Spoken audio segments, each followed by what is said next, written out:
அன்பான சகோதரமே, இதோ ஆண்டவர் சொல்லுகிறார், நான் உனக்கு கொடுத்தது போதும்.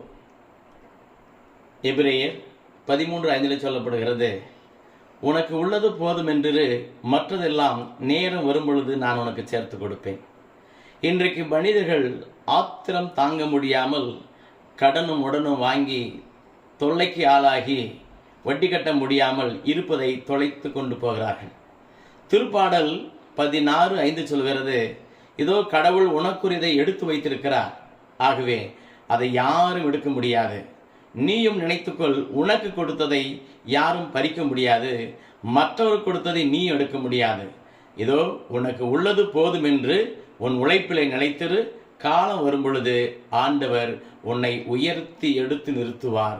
ஆகவே காத்திரு, ஆண்டவருக்காக பொறுமையோடு காத்திரு, பரிசுத்தமாய் வாழ்ந்திரு, எல்லாவற்றையும் நிறைவாய் செய்வார்.